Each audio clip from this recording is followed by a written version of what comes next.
ფინანსურ თემებთან დაკავშირებით, ფინანსურ საკითხებთან დაკავშირებით.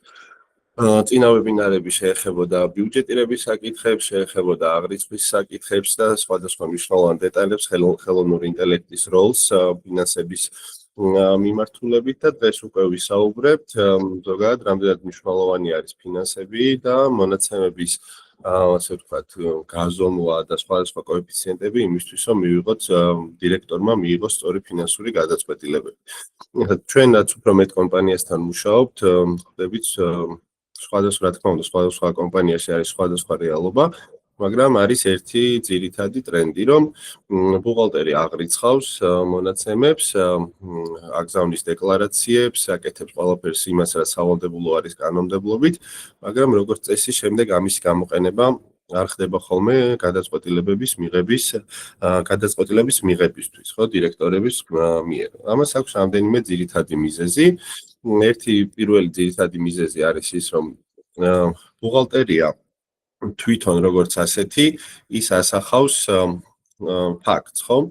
მაგრამ გადაწყვეტილებები მე მიიღება ხოლმე გუმანზე, ანუ და შეგრძნებების დონეზე და იმისთვის რომ ჩვენ მივიღოთ სწორი ფინანსური გადაწყვეტილებები როგორც დირექტორმა, ეს გადაწყვეტილებები აუცილებლად უნდა იყოს დაფუძნებული რეალობაზე, რომელიც გვაქვს კომპანიაში და ციფრებზე და არა უბრალოდ შეგრძნებებზე, ხო? ამას ეძახიან data driven decision making, ანუ იმ გადაწყვეტილებები, რომელსაც საფუძველში აქვს რაღაცა კონკრეტული ციფრები, კონკრეტული მაჩვენებლები და იმაზე დაყრდნობით ვიღებ ჩვენ გადაწყვეტილებას და არა უბრალოდ ჩვენ შეგრძნებებზე რაღაც თითქოს როგორ მდგომარეობაში არის ჩვენი ბიზნესი და ასე შემდეგ, ხო? ეხლა აქ შეგვიძლია რომ შევხედოთ სხვადასხვა მონაცემებს. ერთი შეგვიძლია ავიღოთ ჩვენ ფინანსური უწყისები, ბუღალტრული მონაცემები, შევხედოთ მოგებაზარალს, ფულადის ახსების მოძრაობას თუ ფინანსურ მდგომარეობას, მაგრამ ეს უწყისები ჩვენ უბრალოდ გვეტყვის სტატუს კვოს. ანუ რა არის დღევანდელი სტატუსი, ჯამში რამდენი გვაქვს ვთქვათ შემოსავალი ან მოგება და რაღაც რამდენი თანხა შემოგვივიდა, რამდენი თანხა გაგვივიდა და ზოგადად დღეს აი ბალანსიდან დავინახავ დღეს სადგას ორგანიზაცია, ხო? ჯამში რამდენი გვაქვს ჩვენ აქტივები, რამდენი გვაქვს ვალდებულებები და რამდენი არის ჩვენი კაპიტალი. თუმცა ეს არის უბრალოდ იმის აღწერა, რა მოხდა, ხო? რას ჰქონდა ადგილი ჩვენი ორგანიზაციის რაღაც ოპერირების განმავლობაში, მაგრამ ეს არ არის საკმარისი, იმიტომ რომ ჩვენ გადაწყვეტილებები მივიღოთ. იმისთვის რომ ჩვენ სწორი გადაწყვეტილებები მივიღოთ, ამ ციფრების უკან უნდა გქონდეს რაღაცა ანალიზი, რატომ მოხდა ეს ყველაფერი, ხო? რა იყო ამისი გამომწვევი მიზეზები და შესაბამისად იქ უნდა მივიღოთ ჩვენ რაღაც კონკრეტული გადაწყვეტილებები, რომ შემდეგ ეს აისახოს ჩვენ საბოლოო ფინანსებზე, ჩვენი კომპანიის ზრდაზე, ჩვენი კომპანიის გაჯანსაღებაზე და ასე შემდეგ, ხო? ზოგადად ფინანსური ანალიზი და კოეფიციენტები არის ის ინსტრუმენტი, რომელიც ჩვენ გვაძლევს საშუალებას, რომ მივიღოთ ინფორმაცია და მივიღოთ ამ ტიპის გადაწყვეტილებები. როდესაც ჩვენ ფინანსურ ანალიტიკოს ავიყვანთ მაგალითად სამსახურში, ხო, ან ვიყიდით პროგრამულ უზრუნველყოფას, ან დავნერგავთ პროგრამულ უზრუნველყოფას, როგორიც არის ამადეო, სამი ძირითადი მიმართულება აქვს ხოლმე ამ ანალიზს, რომელზე დაყრდნობითაც შეგვიძლია რომ სწორი ფინანსური გადაწყვეტილებები მივიღოთ. ძალიან მნიშვნელოვანი არის, რომ გავაანალიზოთ ჩვენი მომგებიანობის მიმართულება, ანუ ჩვენი შემოსავლების, ხარჯების სტრუქტურა, იქ რა მდგომარეობა გვაქვს, სად გვაქვს კარგი მდგომარეობა, სად გვიჭირს და ასე შემდეგ.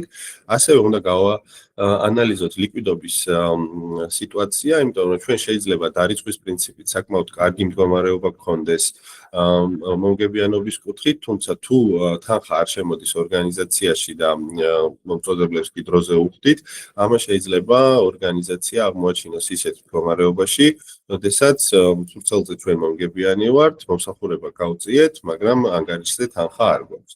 ან ხშირად ხვდებით ისეთ სიტუაციას, როდესაც კომპანია მთლიანად იმართება ანგარიშზე თანხის ბალანსით, ასე ვთქვათ, ინტერნეტ ბანკინგის ნაშთით და არ ხდება არანაირი ანალიზი იმისი თუ რა ფულის შემოსულობებს ველოდებით უახლოეს მომავალში, რამდენი ფულის გასვლას ველოდებით და ხო არ არის უახლოეს მომავალში რაღაცა ისეთი მომენტი, სადაც ჩვენი ფულადის ახსრები, საკმარისი შემოსული ფულადის ახსრები საკმარისი არ იქნება იმისთვის, რომ გავისტუმროთ ის თანხები, რომლებიც ჩვენ მომწოდებლებისთვის და სხვადასხვა პროექტებისთვის გვაქვს გადასარიცხი.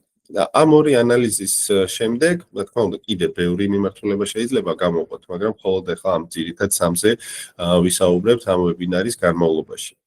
და მესამე არის ეფექტიანობის მაჩვენებლები. რამდენად ეფექტური ვართ ჩვენ მათ შორის კონკურენტებთან შედარებით, ხო?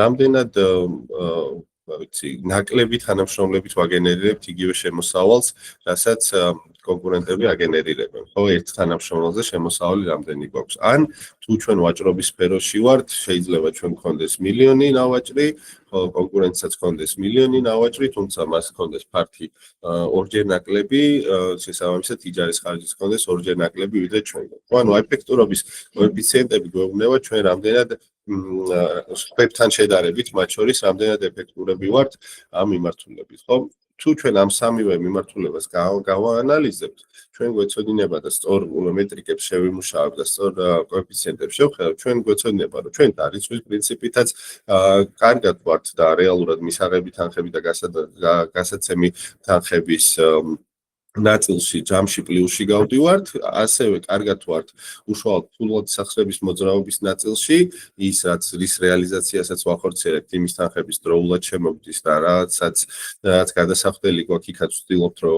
ოპტიმალურად მართოთ, რომ რაც შეიძლება გვიან გავიდეს ორგანიზაციიდან თანხები და ბოლოს უკვე შევხედავთ ჩვენ კონკურენტებთან მიმართებით, რომ რამდენად კარგად მუშაობთ. ანუ ხო არ არის ისეთი მოცემულობა, სადაც იგივე შემოსავალს სხვა ორგანიზაციები ორჯერ და თუნდაც 20-30-40%-ით უფრო ნაკლები რესურსით აგენერირებენ და თუ ესეთი სიტუაცია არის, მაშინ კონკრეტულად უნდა ჩავხედოთ, რას ვაკეთებთ არასწორად. ლოკაცია გვაქვს არასწორი, თანამშრომლები გვაქვს გადასატრეინინგებელი თუ ასე შემდეგ და ასე შემდეგ და ასე შემდეგ. ხო, რომელი ხარჯი არის შესამცირებელი, რომელი ხარჯი არის გასაზრდელი. ახლა ჩვენ თითოეულ ამ მიმართულებას, მომგებიანობის, ლიკვიდობის და ეფექტიანობის მიმართულებას ცალ-ცალკე გავყვებით, განვიხილავთ ზოგიერთ მეტრიკას, თითოეული მეტრიკის კალკულაციის ფორმულასაც და რა სირთულეები შეიძლება შეგვიდეს ამ თითოეული მეტრიკის კალკულაციის დროს, ან თითოეული მეტრიკა ჩვენ რას გვეუბნება, ხო?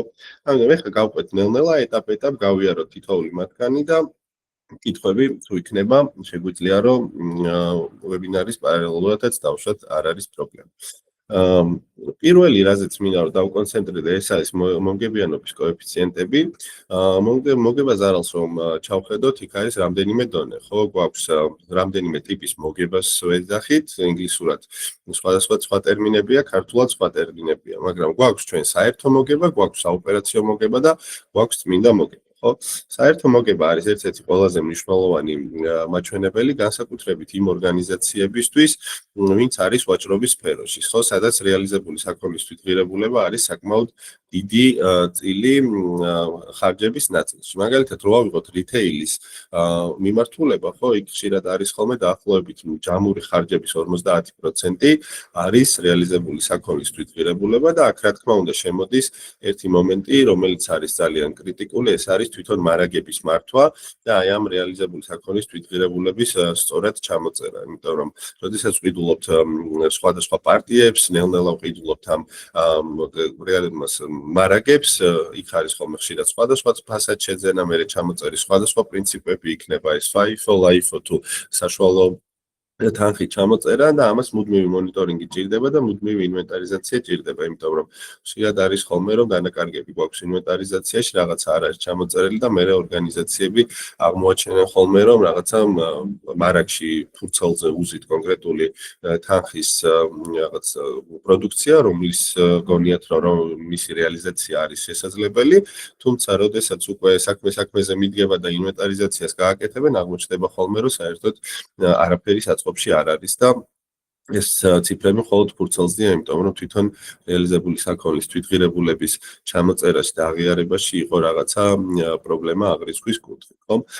თვითღირებულებაზე როდესაც ვსაუბრობთ, აქ არის კიდევ ორი მნიშვნელოვანი საკითხი, რომელიც შეიძლება რომ გამოვყოთ განსაკუთრებით, მაგალითად, სერვისის ორგანიზაციების კუთხით, ხო? ხშირად არის ხოლმე რომ თვითღირებულებაში თუ კომპანია ყიდის პროდუქციასაც და ყიდის რაღაცა სერვისსაც, რეალიზებული საქონლის თვითღირებულებაში, ზოგადად გაყიდვების თვითღირებულებაში აღიარებენ მხოლოდ იმ პროდუქციას, რომელიც გაიყიდა, მაგრამ თუ ჩვენ ვართ სერვის ორგანიზაცია, მაგალითისთვის ავიღოთ ორგანიზაცია, რომელიც აკეთებს მანქანებს, ხო ვთქვათ, ან Tegeta Motors-ი, ან მსგავსი ნებისმიერი ორგანიზაცია. იქ ისინი გაყიდვების თვითღირებულებას უყურებენ არა მარტო იმ პროდუქციას, რომელიც იყო გაყიდული და რეალიზებული ხო, არამედ სერვისის თვითღირებულებასაც, ხო, აქ არის კრიტიკულად მნიშვნელოვანი, რომ სერვისის თვითღირებულების კომპონენტებიც გავითვალისწინოთ თვითღირებულების დათვლისას, ხო? არის ხარჯები, რომლებიც პირდაპირ არის ასოცირებული სერვისთან და ისინი შეიძლება ჩვენ შინაარსობრივად, რა თქმა უნდა, შრომის ანაზღაურება არის, თუმცა მოგებას არ არის კუთხისთვის და საერთო მოგების დათვლის კუთხით და საერთო მოგების კოეფიციენტის დათვლის კუთხით მათ შეიძლება შევხედოთ როგორც გაყიდვის თვითღირებულებას. ანუ აქ მაგალითი რომ მოვიყვანო, მაგალითად მექანიკოსი, რომელიც აკეთებს მანქანას, მისი ხელფასი პირდაპირ პროპორციული არის სერვისის შემოსავლის, ხო?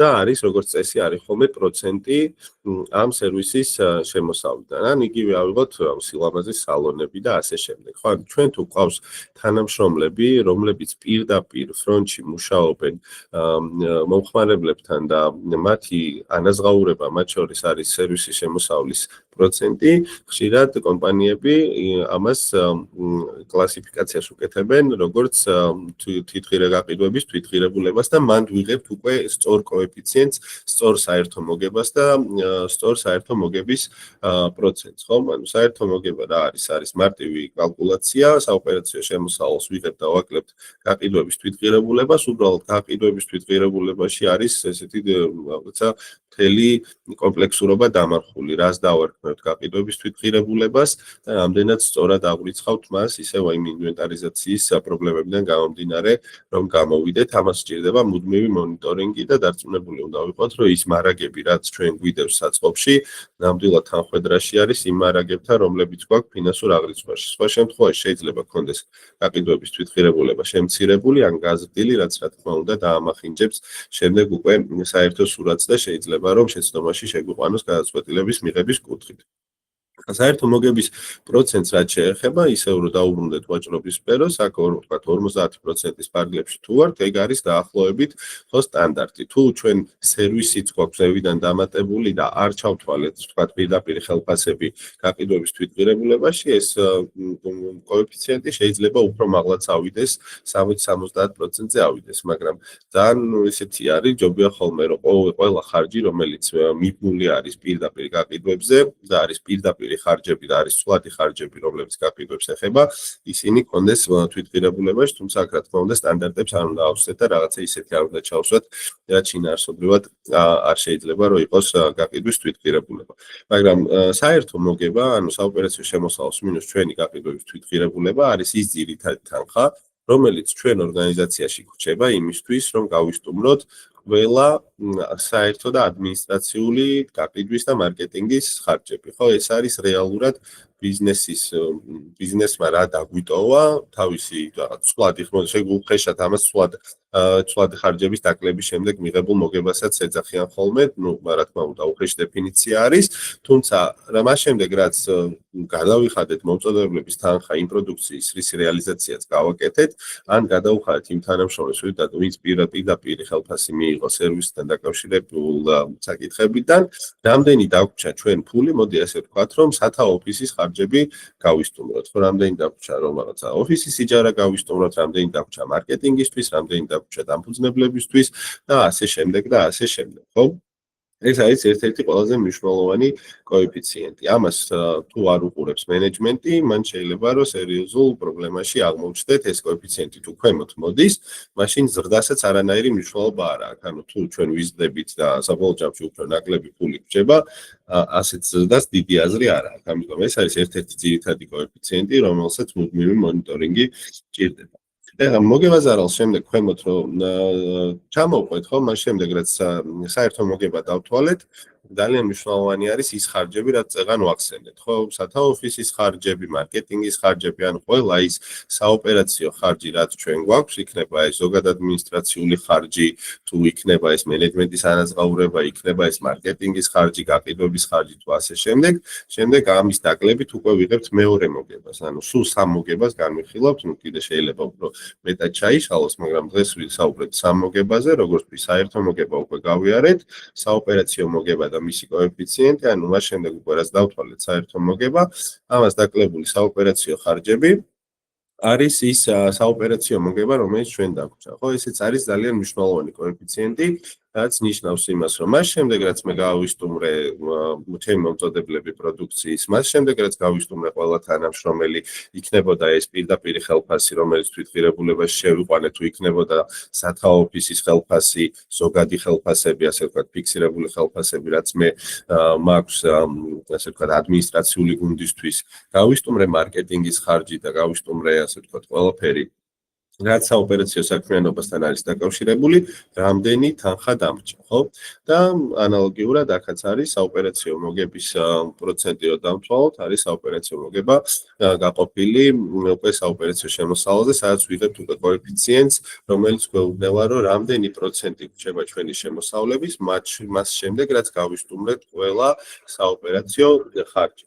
და რა თქმა უნდა, ორგანიზაციაში არის შემდეგ უკვე რაღაც არასაოპერაციო მიმართულებებიც, ხო, შეიძლება იყოს ეს რაღაც ჩვენ რაღაც ძირითად საქმიანობასთან არ დაკავშირებული შემოსავლები და ხარჯები და უკვე მესამე მოგება, ანუ წმინდა მოგება არის საოპერაციო მოგებას, რომელიც დავთვალეთ წინა სლაიდზე, მას მინუს წმინდა არასაოპერაციო მოგებას შემოსმოგება ზარალი. ანუ რა მივიღეთ არასაოპერაციო საქმიანობიდან მიღებული შემოსავალი, რა მქონდა ზარალი არასაოპერაციო საქმიანობიდან და საბოლოო ჯამში რა გამოგვივიდა ჩვენი საბოლოო წმინდა მოგების კოეფიციენტი. ხო, ეს არის რა თქმა უნდა უკვე საბოლოო ჯამში ერთ-ერთი ყველაზე მნიშვნელოვანი ნაწილი, მაგრამ მე პირადად ზედა ორ ნაწილს უფრო დიდ მნიშვნელობას ვანიჭებ ხოლმე საერთო მოგებას და საოპერაციო მოგებას, რადგან ის არის ბიზნესის ძირითადი ძრავი, რამდენად გამართულად მუშაობს და რამდენად კარგად აგენერირებს შემოსავალს და ისტუმრებს ხარჯებს. აქ როდესაც დირექტორებს ვესაუბრებით ხოლმე, პირდაპირ მათთვის არის, რომ აი ეს მოგება რაც არის, ეს არის სახლში წასაღები ფული, ხო? აი აქ გვაქვს თავარი პრობლემა, რომ კარგად უნდა აუხსნათ დირექტორებს, ეცადოთ ყოველ შემთხვევაში რა განსხვავება არის დარიცხვის პრინციპს შორის და რა განსხვავება არის იმ მოგებას შორის, რაც დაფიქსირდა კონკრეტულ პერიოდში და იმ თანხას შორის, რამდენიც არის, ასე ვთქვათ, free cash flow დავარქვათ თუ გინდათ ან თავისუფალი ფულადი სახსრები, რომელიც მათ შეუძლიათ, რომ დივიდენდის სახით გაიტანონ და ასე ვთქვათ, მიიღონ პირადი სარგებელი. აქვე ძალიან ხშირად ხვდებით ხოლმე საოპერაციო მოგების დათვლის დროს ისეთ სიტუაციას, როდესაც დამფუძნებლებს დივიდენდის მაგივრად გააქვთ ხელფასად საკმაოდ დიდი თანხები და იმის მიხედვით გააქვთ, როდესაც რისი შესაძლებლობა აქვს, ასე ვთქვათ, საბანკო ანგარიშს, რომ რამდენის რესურსიც არის კომპანიაში, ხო?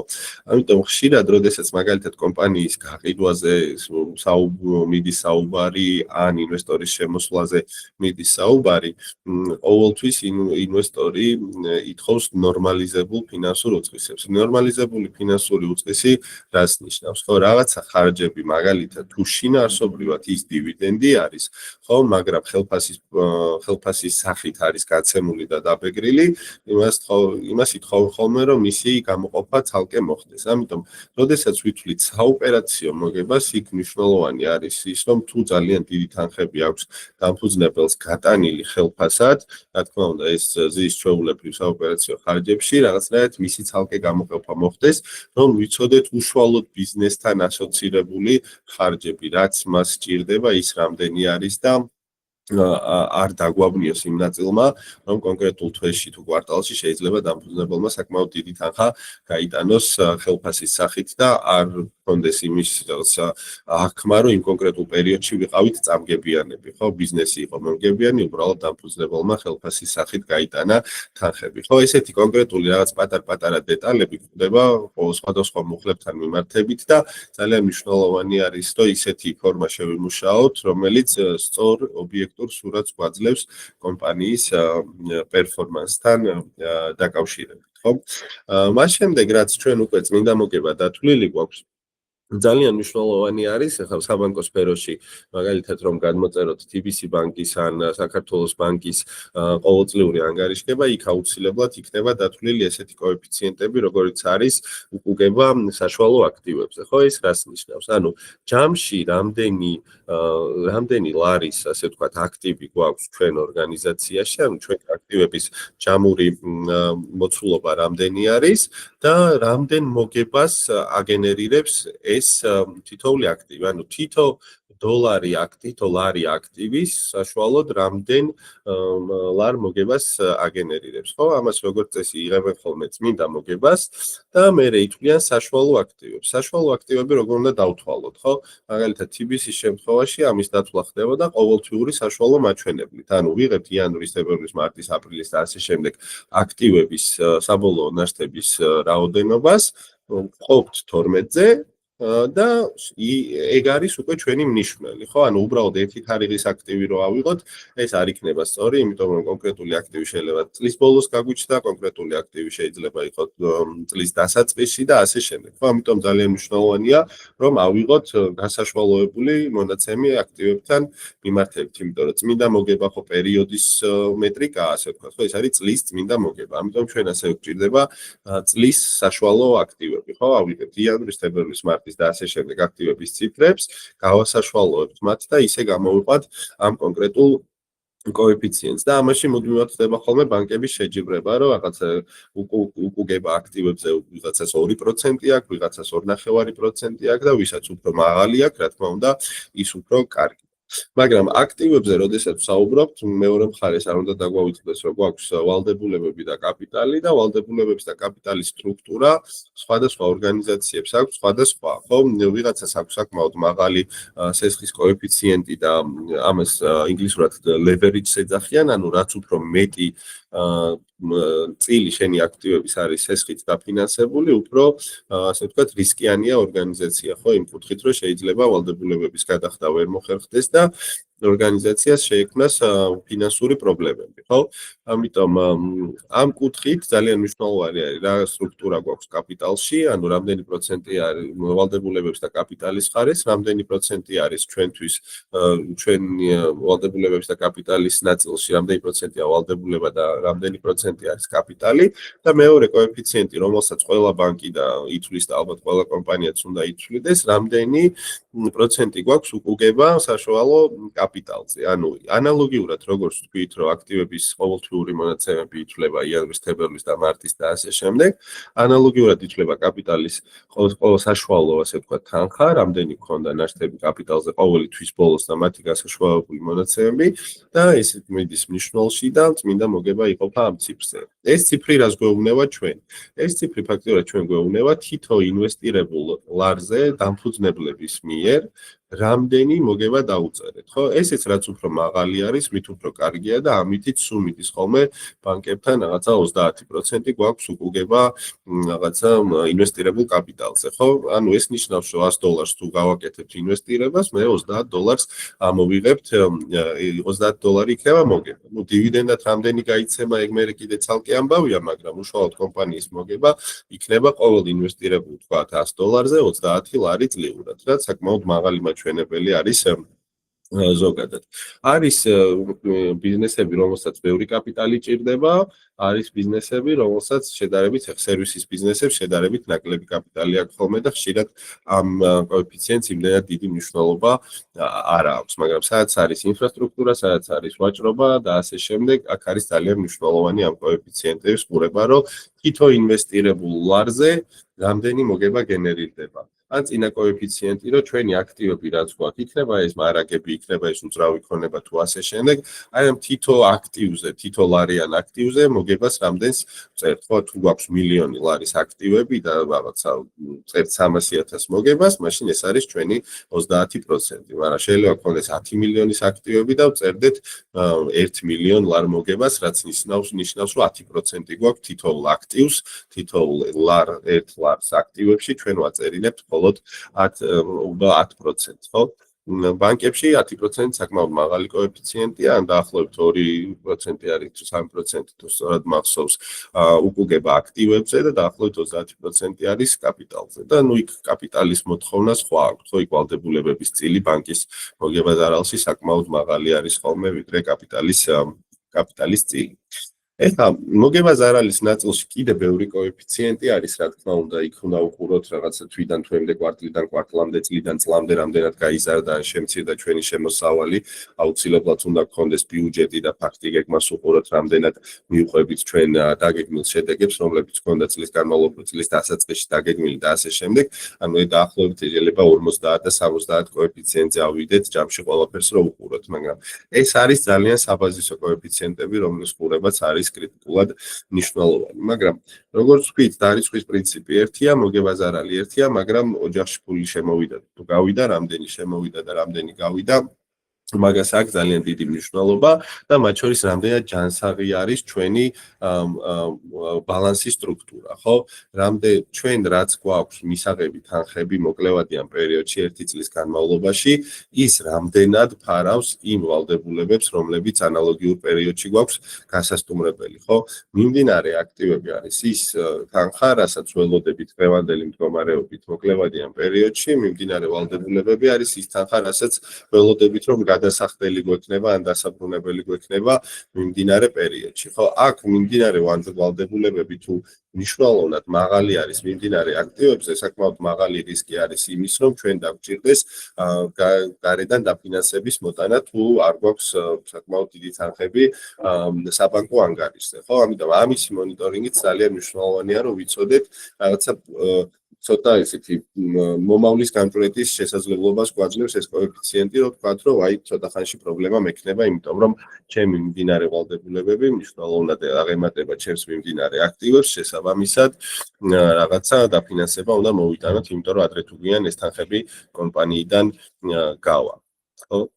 და ანალოგიურად არის კიდევ უფრო რომ დავსტრესოთ სიტუაცია, ასე ვთქვათ და მხოლოდ ის აქტივები ავიღოთ, რომლებსაც მართლა ან უკვე ანგარიშზე გვაქვს, ან უახლოეს მომავალში შემოვა ჩვენთან ანგარიშზე, ხო, ამას ეძახიან quick ratios, როდესაც უკვე სხვა აქტივები, სხვა მოკლევადიანი აქტივების გათვალისწინება არ ხდება, იმიტომ რომ მათ შეიძლება რაღაცა ცოტა დააგვიანდეთ, ხო, გადახდა და შეიძლება რაღაც რამდენიმე თვის შემდეგ შემოგვივიდეს ანგარიშზე. ამიტომ ეს არის უშუალოდ ჩავთვალოთ აი ფულად ისახსრები და დებიტორები, ანუ მომსახურება, ვისაც გაუწიეთ ჩვენ, მათგან მისაღები თანხები, რამდენად ფარავს მიმდინარე ვალდებულებებს, იმიტომ რომ მიმდინარე ვალდებულებებს ფაქტიურად ესეთია, ბოლომდე ვცდილობთ რომ გადავწიოთ, მაგრამ ყველას თავისი ვადა აქვს და ვერ გავწელავთ მაინც და მაინც და ჩვენ შეიძლება ვიღაცამ თანხა დაგვიგვიანოს და საბოლოო ჯამში სხვა ტიპის აქტივი მოკლევადიანი, რომელსაც ველოდით, შეიძლება რომ არ შემოგვივიდეს და მათ პრობლემებს შევიქმნათ. ამიტომ quick ratio არის უფრო ისეთი კიდევ უფრო დასტრესილი, ასე ვთქვათ, კოეფიციენტი, რომელიც გვეუბნება, რომ შენი ფულით და შენი დებიტორებით რამდენად ახერხებ, რომ ის ვალდებულებები გაისტუმრო, რომელიც შენ გაქვს მოწოდებლებთან მიმართებით მოკლევადიან პერიოდში, ხო? ამ შემთხვევაში, ახლა ამ კოეფიციენტს მაგალითად ჩვენ ყოველთვიურ მონიტორინგს უწევთ ყველა ბიზნესში, არ შეიძლება რაღაცა თვის ბოლოს შეხედო, უბრალოდ ამ წლის ბოლოს შეხედო ამ კოეფიციენტს და მე მთელი წელი რაღაცა მშვიდად იყო, რომ ამ კოეფიციენტში კარგად ხარ, იმიტომ რომ ბიზნესი იმდენად დინამიური არის, რომ შეიძლება რაღაცა მიმდინარე მოთხოვნა ან მიმდინარე ვალდებულება ყოველი თვის განმავლობაში წარმოიშვას და რაღაცა cash flow-ს პრობლემები შეგვექმნას წლის ნებისმიერ პერიოდში.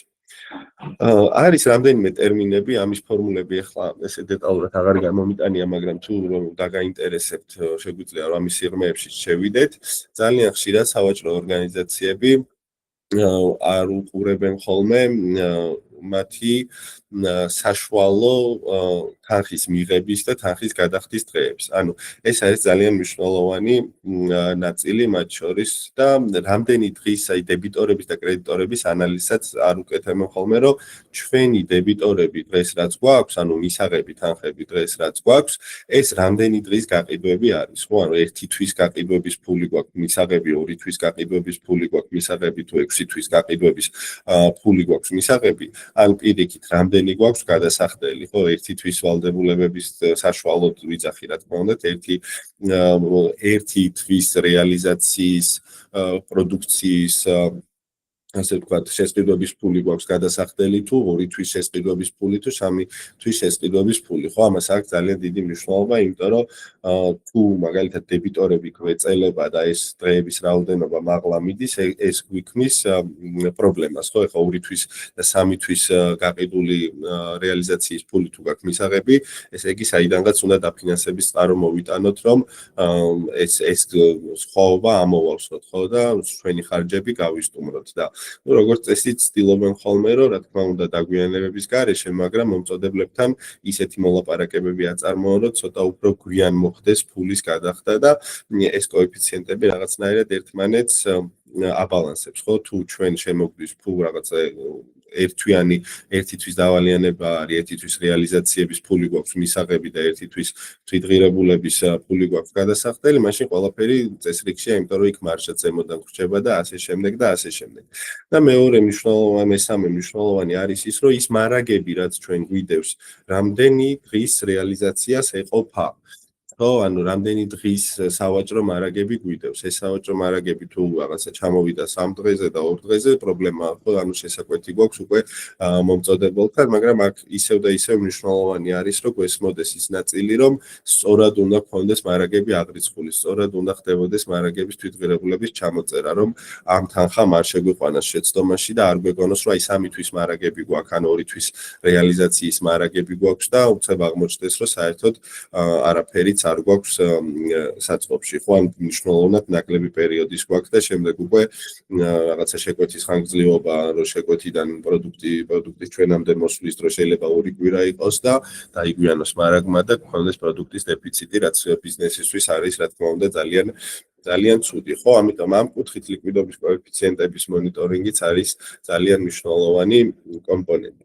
და ბოლოსკენ რო გადავიდეთ, ანუ ისე ვიძახი, რომ არის ასობით კოეფიციენტი, ალბათ რასაც შეგვიძლია რომ უყუროთ, მაგალითად, მათ შორის, როდესაც ჩვენ დებიტორებზე ვსაუბრობთ, ხო, დებიტორების ნაწილი არის ერთ-ერთი ყველაზე მნიშვნელოვანი ეიჯინგის ანალიზი, ანუ ამ დავალიანების, ამ დებიტორების ხანდაზმულობის ანალიზი. ხო, შეიძლება ჩვენ დებიტორი გქონდეს რაღაცა 1 მილიონი ლარის, მაგრამ ამ 1 მილიონიდან თუ რაღაც 700.000 არის 30 დღეზე და 60 დღეზე მეტი ვადაგადაცილების და ხანდაზმულობის, ანუ 60 დღის წინ თუ უნდა ჩაერიცხა ჩვენთვის კონკრეტულ მომხმარებელს ფული და დღესაც არ ჩაურიცხავს, მან დიდი ალბათობით მოგვიწევს ეს, რომ დავარეზერვოთ და რაღაცა ნაწილი მაინც ხარჯად ვაღიაროთ და მერე შემდეგ აღსრულებაში წავიდეთ და ასე შემდეგ. ამიტომ დებიტორების მონიტორინგის კუთხით, ხო, გარდა ამ ძირითადი კოეფიციენტებისა, რომელიც ლიკვიდობის ნაწილს გვიჩვენებს, ძალიან მნიშვნელოვანია ამოღების კოეფიციენტების ყურება, ანუ ჩვენი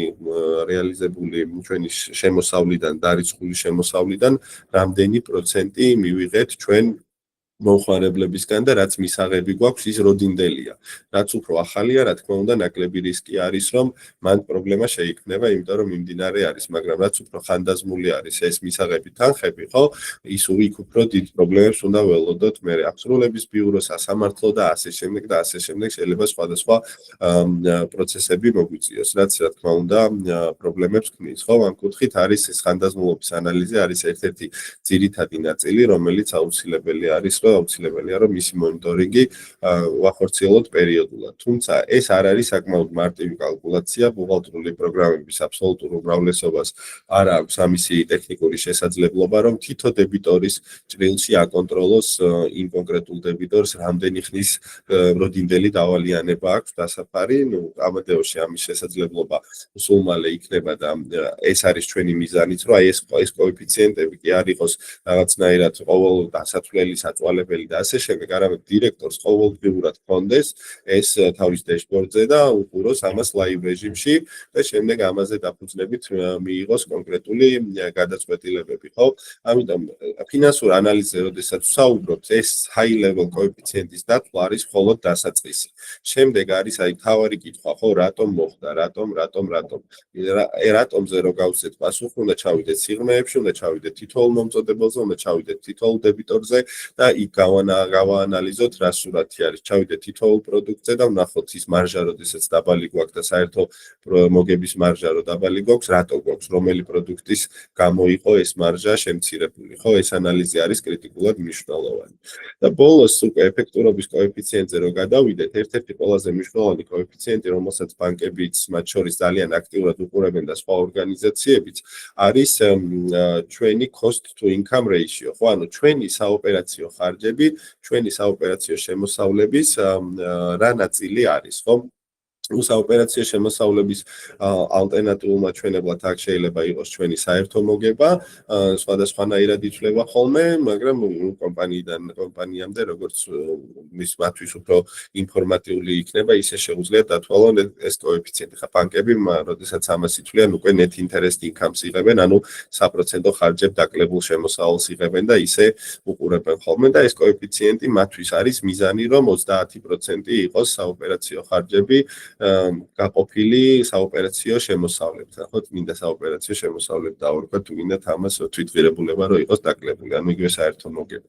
და ამ კუთხით მათი ტარგეტი არის 30%, ანუ მათ უნდათ რომ 30% ქონდეთ საოპერაციო ხარჯი და 70% უკვე საერთო მოგებიდან დარჩეს მოგებად, ხო?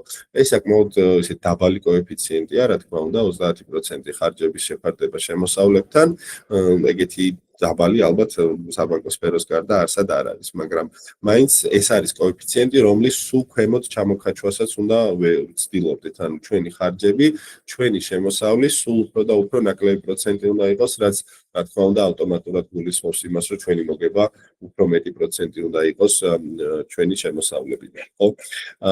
წეგანაც ვახსენე, ერთ-ერთი უნივერსალური მეტრიკა, რომელიც შეიძლება რომ სხვადასხვა კომპანიები, ერთი ინდუსტრიის რა თქმა უნდა სასურველია, სხვადასხვა ერთი და იგივე ინდუსტრიის სხვადასხვა კომპანიები ერთმანეთს შევადაროთ, ეს არის შემოსავალი ერთ თანამშრომელზე. ანუ ერთი კომპანია თუ 10 მილიონს აგენერირებს 200 თანამშრომლით, ხოლო მეორე კომპანია აგენერირებს 100 თანამშრომლით, ხო, ისე იგი იგივე ინდუსტრიაში, ესე იგი რაღაცას ცოტა სხვანაირად აკეთებს და საინტერესოა როგორ აკეთებს, ხო? რატო ვაკეთოთ იგივე შემოსავალი 200 თანამშრომლით, თუ შეგვიძლია რომ იგივე შემოსავალი 100 თანამშრომლით დავაგენერიროთ, ხო, უფრო კომპაქტური, უფრო ეფექტური და უფრო მუშა გუნდი რომ ყავდეს, ხო? ამიტომ ეს არის ერთ-ერთი მეტრიკა ეფექტურობის კუთხით, რომელიც გვანახებს და შესაძლებლობას გვაძლევს, რომ ჩვენი ორგანიზაცია შევადაროთ სხვა ორგანიზაციას, ხო? მაგალითად, ავიღოთ 40 კერძო სკოლა, ხო?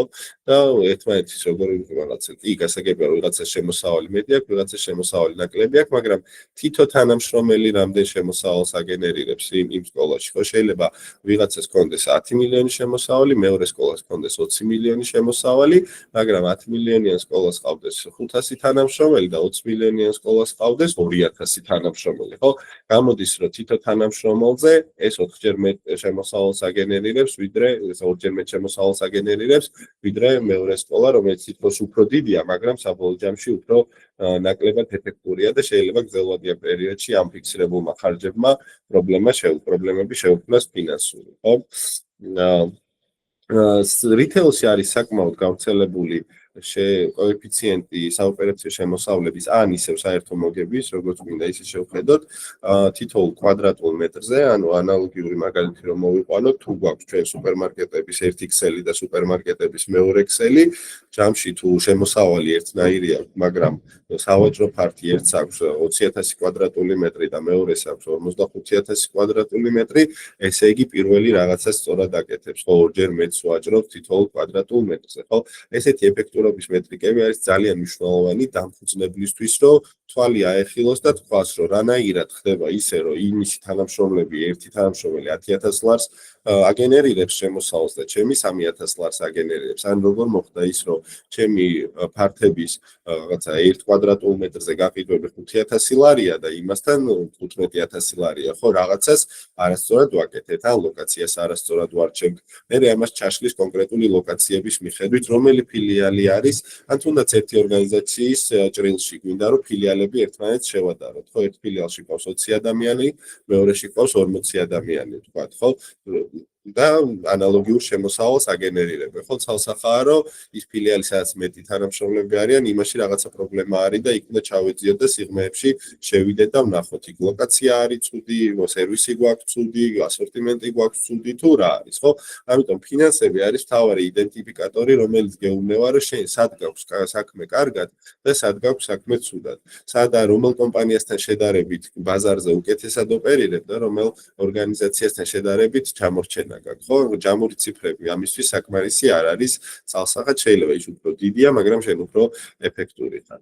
და ეხლა საქართველოში არის საკმაოდ დიდი ინდუსტრია, სამშენებლო ინდუსტრია, ლოგისტიკური ინდუსტრია და ასე შემდეგ და ერთი მაგალითი მინდოდა მომეყვანა უშუალოდ აი ინდუსტრიისთვის სპეციფიკური კოეფიციენტის, რომელსაც საკმაოდ აქტიურად იწყებენ ახლა ამ კოეფიციენტის მონიტორინგს კომპანიები. მაგალითად ის კომპანიები, ვინც არიან ლოგისტიკურ სფეროში, ვისაც ყავთ სადისტრიბუციო კომპანიები, სამშენებლო კომპანიები, ვისაც ყავთ საკმაოდ დიდი ავტოპარკები, ხო, მათი ხარჯების ხანდახან ლოგისტიკური კომპანიის შემთხვევაში შეიძლება 70%-მდე ადიოდეს ავტოპარკის ხარჯები, ხო? ეს არის შენი ძირითადი ხარჯი, რომლის მონიტორინგიც არის ძალიან მნიშვნელოვანი და აი როგორ უნდა მიხვდე, რომ ხარჯი, ვთქვათ, მაღალი გაქვს თუ ეფექტურად მართავ შენ ავტოპარკს თუ არ მართავ შენ ავტოპარკს ეფექტურად. ხო, ამისთვის არის ერთ-ერთი ძირითადი მეტრიკა, რომელსაც იყენებენ ხოლმე ჩვენი ავტოპარკის ხარჯები, მაგალითად, თვის განმავლობაში რამდენი გქონდა, ან წლის განმავლობაში, კვარტლის განმავლობაში ამ ავტოპარკმა ჯამში რამდენი კილომეტრი გაიარა ამ კონკრეტული პერიოდის განმავლობაში. ხო, ვთქვათ, თუ ჩვენ იანვარში გავიარეთ რაღაცა 1,000,000 კილომეტრი და გქონდა 4 მილიონი ლარი ხარჯი ავტოპარკზე, ეს ოკეი, ამ თვეში 4 გქონდა, მაგრამ შემდეგ თვეში თუ 6-ზე აგვივიდა, უკვე უნდა შევხედოთ, რომ რატო გახდა 6 ლარი 1 კილომეტრი ხარჯის, ხო, იქ რომელიმე ავტომობილი გაფუჭდა და იქ რემონტის დიდი ხარჯის გაწევა მოგვიწია თუ რა მოხდა, რის გამო იყო, რომ ეს ხარჯები ჩვენ გავწიეთ და გაგვექცა ეს კოეფიციენტი და ავიდა მაღლა, ხო? ამიტომ რაც უფრო დიდი ხარჯის კომპონენტი არის, ან შემოსავლის კომპონენტი არის კონკრეტული მიმართულება ორგანიზაციისთვის, იქ უფრო სიღრმეებში არის ჩასვლა საჭირო, ხო, ისევ ავტოპარკის თემას რო დავუბრუნდეთ, ავტოპარკის ხარჯები შედგება საწვავის ხარჯისგან, თქვა დაზღვევის ხარჯისგან, შეკეთების ხარჯისგან, მრგოლების ხელფასებისგან და ასე შემდეგ და ასე შემდეგ. ხო, აი რო ავედი 6 ლარზე 4 ლარიდან, რომელ კოეფიციენტში მქონდა პრობლემა, ხო? რაღაცა მრგოლებზე გამექცა ხელფასების ხარჯი თუ საწვავის შეიძლება პარავენ საწვავს, ხო, ამ თვეში საწვავი მომპარეს და საწვავის ხარჯი მეტი მქონდა და კილომეტრაჟი ნაკლები გავიარე, ან შეკეთების ხარჯები იყო ეს, ან დაზღვევამ გამიწვირა და იმიტომ ამეწია ეს ხარჯები და ასე შემდეგ და ასე შემდეგ. და ესეთი კოეფიციენტები თითოეულ ბიზნესისთვის არის კრიტიკულად მნიშვნელოვანი, რომ კონდეს რაღაცა იდენტიფიცირებული ყველა ჩვენი ძირითადი მიმართულება და მათ კონდეთ ისეთი საზომები, რომელიც დირექტორს მიცემს საშუალებას, რომ სწორი კითხვები დასვას, ხო? პირდაპირ მიუთითებს იმ პრობლემაზე, რომელიც მის ორგანიზაციაში არის. და ამას არ დაჭირდეს თვეების და კვირების შემდეგ კალკულაცია, იმიტომ რომ ეხლა დღეს რო ვეთქვით, რომ რაღაცა მარტში გაგვექცა ხარჯი, ხო, უკვე აზრი აღარ აქვს, იმიტომ რომ ის პერიოდი გავიდა, აღარც ვიცით რამ გამოიწვია, რომც გამოვიკვლიოთ უკვე ის შეიძლება იქ ვეღარაფერი ვერ გავაკეთე და ის ხარჯის პრობლემა უკვე ძალიან შორს არის წასული და ასე შემდეგ და ასე შემდეგ, ხო? ამიტომ ჩვენ თუ ყოველდღიურ რეჟიმში უყურებთ ჩვენი მომგებიანობის ძირითად პარამეტრებს, ჩვენი ლიკვიდობის ძირითად პარამეტრებს და ჩვენი ეფექტურობის ძირითად პარამეტრებს, ეხა აქ ჯამში ალბათ 10 კოეფიციენტი მქონდა, მაგრამ აი ნორმალური, კარგად მართული ორგანიზაცია დაახლოებით 20-დან 30 კოეფიციენტამდე მაინც უნდა უყურებდეს დღეში. თუ ეს არის ქსელური ორგანიზაცია, მაშინ თითოეული ფილიალისთვის უნდა უყურებდეს ამ მონაცემებს და საბოლოო ჯამში უნდა შეადაროს აუცილებლად ეს ფილიალები და სხვადასხვა ლოკაციები ერთმანეთს, რომელი უფრო ეფექტური არის, რომელი არის დასახური, რომელი არის გასახსნელი. იმიტომ რომ აღრიცხვაზე ჯამურ ციფრებს რო შევხედავთ, იქ თითქოს არის რაღაცა ქვაბივით, სადაც ყველას ხარჯები და ყველას შემოსავლები ერთად იყრება და თუ ესენი ცალ-ცალკე მიმართულებებად, ლოკაციებად, ფილიალებად და ბიზნეს ხაზებად არ გავშალეთ, მაშინ უკვე დირექტორი ვერ გაიგებს საბოლოო ჯამში ამ 1000 ტრანზაქციიდან, 5000 გადარიცხვიდან და 7000 ჩარიცხვიდან და 10 რაღაცა 200, 300, 800, 900 კლიენტიდან საბოლოო ჯამში ვინ არის მისთვის მომგებიანი, ვინ არის წამგებიანი, იმიტომ რომ ხშირად არის რომ ზოგიერთი კონტრაქტი ჯობია საერთოდ გააჩერო და მოგება გაგეზრდება, ხო? თითქოს შემოსავალი შეგიმცირდება, იმიტომ რომ ის კონტრაქტი აღარ გექნება, მაგრამ მოგება გაგეზრდება, იმიტომ რომ ჯამში უფრო მეც ხარჯავ იმ კონტრაქტის მომსახურებაზე, ვიდრე ის შენ შემოსავალს გიგენერირებს, ხო? ამიტომ ეს არის რაღაც ძალიან საბაზისო მიმართულებები, რაც დაეხმარება დირექტორს იმისთვის, რომ დროში შეადაროს ეს კოეფიციენტები, მომგებიანობის კოეფიციენტები თუ შეგვიცირდა, გაგვიუარეს და უცებ არის განგაში ზარი, რომ რა ხდება და სად გვაქვს პრობლემა, ლიკვიდობაში თუ კოეფიციენტები გვიუარესდება, ესე იგი, აიმე ფულის მობილიზება უნდა დავიწყოთ და ეფექტურობაში თუ კოეფიციენტები სხვებთან შედარებით ან ჩვენ ზოგიერთ ფილიალებს სხვებთან სხვა ფილიალებთან მიმართებით აქვს გაუარესებული, იქ უნდა სასწრაფოდ ჩავერიოთ, რომ ეს პრობლემა ძალიან შორს არ წავიდეს და მერე უკვე ნეგატიური ეფექტი არ ქონდეს მნიშვნელოვანი ჩვენს მომგებიანობაზე და ფულადის ახსრების მოძრაობაზე, ხო? ანუ ეს მინდოდა მოკლედ შემეჯამებინა ის ძირითადი მიმართულებები, რა კოეფიციენტებით შეგვიძლია რომ დავეხმაროთ ჩვენ დირექტორს, რომ სწორი გადაწყვეტილებები მიიღოს, მაგრამ ისევ და ისევ ვიძახი, რომ დირექტორების დიდი ნაწილი საკმაოდ უკვე რაღაცა კარგად ერკვევიან ფინანსებში, მაგრამ აი დარიცხვის პრინციპი, განსხვავება ფულადის ახსრების მოძრაობას შორის და მოგებას შორის და ასე შემდეგ ჯერჯერობით კარგად არ ესმის, ასე რომ რაღაცა ბუღალტრების, ფინანსისტების და პროგრამული უზრუნველყოფის წარმოებელი კომპანიების, ისეთი როგორც არის ამადეო ან თვითონ ბუღალტრული პროგრამის წარმოებელი კომპანიები იქნება ეს ფინანსო ასე შემდეგ, ჩვენი როლი არის რომ მაქსიმალურად მივიტანოთ დამფუძნებლებამდე და მენეჯერებამდე ეს ინფორმაცია და გამზადებული მიუტანოთ და კი არ ვასწავლოთ რომ აი Excel-ში გატარებებს ამოიღებ და შენ თვითონ ესე დათვლი ამ კოეფიციენტს და ასე შემდეგ. არამედ უზრუნველყოთ რომ მათ ეს ინსტრუმენტი, მონაცემები როგორც ინსტრუმენტი ყოველთვის ხელმისაწვდომი ქონდეთ იმისთვის, რომ მათ უბრალოდ ჩახედონ და დაინახონ სად არის ბიზნესში პრობლემა და თავისი ძალისხმევა მიმართონ ამ კონკრეტული მიმართულებისკენ.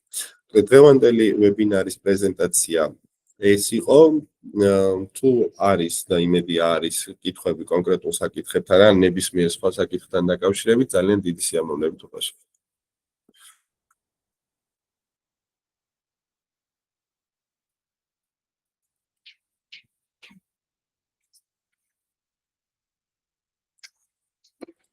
კეთილი კითხვები მგონი არ გვაქვს, მაინც ბოლოს შევაჯამებ, რომ ვინც პირველად არის ჩვენ ვებინარზე, რა არის ამადეო.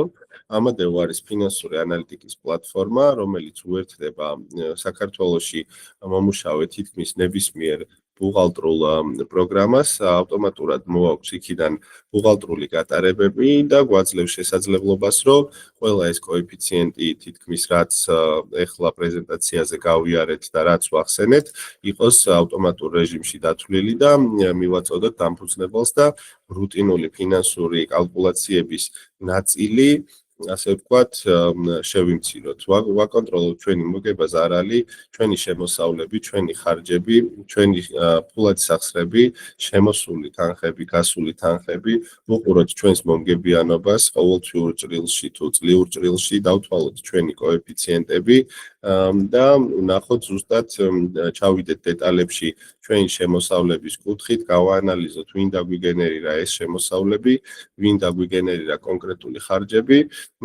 გავაკეთოთ ბიუჯეტირება, გავგზავნოთ სარასის ანგარიშგებები მესამე და მეოთხე კატეგორიის კომპანიებისთვის, გავაკეთოთ მიკროაუდიტი, ანუ დავეხმაროთ ბუღალტერს პრობლემების იდენტიფიცირებაში და მათ გასწორებაში, გავაკეთოთ ბაზრის ანალიზი, შევხედოთ სხვადასხვა კომპანიის საჯარო ფინანსურ მონაცემებს და აქვე გქონდეს აღრიცხული რამდენიმე კომპანიის ანალიტიკა, რომელთაც შეგვიძლია გადავიდეთ ერთის ანალიტიკას შევხედოთ, მეორეს ანალიტიკას შევხედოთ, ნახოთ მონაცემები კვარტალურ, წლიურ თუ რაღაც 6-თვიანი პერიოდების ჭრილში, ბოლო 3 წლის და ასე შემდეგ და სიღრმეებში გავაანალიზოთ თითოეული ჩვენი შემოსავალი და მისი დამგენერირებელი კლიენტები თუ მომწოდებლები, ასევე ვაკონტროლოთ ჩვენი მომხმარებლების პირადი ბარათები, ნახოთ მათ მიერ გენერირებული შემოსავლები და მათ მიერ გადახდილი თანხები, პირადი ბარათის ანალიტიკები და ასე შემდეგ.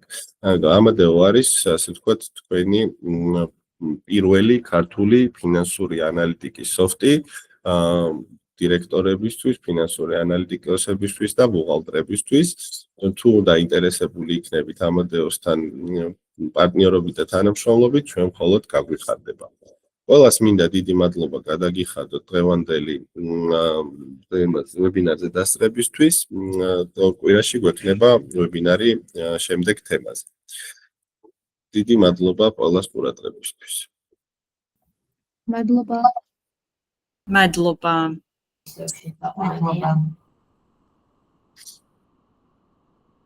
მადლობა.